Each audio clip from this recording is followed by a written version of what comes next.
पल्ली मार्ग पूर्णपणे खराब झालेला आहे, त्यामुळे नगरपंचायतने याकडे तात्काळ लक्ष देऊन रस्ता दुरुस्त करावे अशी मागणी गावातल्या महिलांची व गावकऱ्यांची आहे।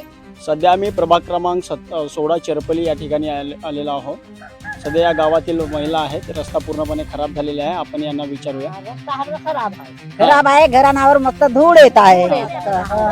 तुमचे प्रभागातली मेंबर लक्ष देता की नाही? इकडे नाही देणं लक्ष। काय म्हणाल, तुमच्या वार्डामधून जे मेंबर निवडून आहे ते लक्ष देत आहे का? नाही देता, लक्ष नाही देत आहे, पाहत नाही आहे, स्वतः सुधारी करताय, गावात सुधारी नाही करताय। गावात सुधारी नाही आहे। रस्ता किती वर्षापासून नाही बनवा, पुरा खराब होऊन आहे? 5 वर्ष झालं। धूळ बीड मग धूळ खड्डे धूळ पूर्ण रस्ता खराब, म्हणजे चालण्यालायक नाही आहे। तुमची काय मागणी आहे ग्रामपंचायत नगरपंचायतला? आम्हाला रोड झाली पाहिजे, रोडाची दुरुस्त झाली पाहिजे, रोड स्वच्छ राहिलं पाहिजे। अजून तुम्ही काय म्हणाल? रस्ता खराब आहे, काय म्हणाल? रस्ता खराब आहे, आता रोड पाहिजे। आता रोड झालं पाहिजे। रोड झाला। तुमची नगरपंचायतकडे मागणी काय आहे? मागणी आहे हे रोड बघूया पाहिजे। नगरपंचायतने याकडे तात्काळ लक्ष देऊन रस्ता दुरुस्त करावे अशी मागणी गावातल्या महिलांची व गावकऱ्यांची आहे।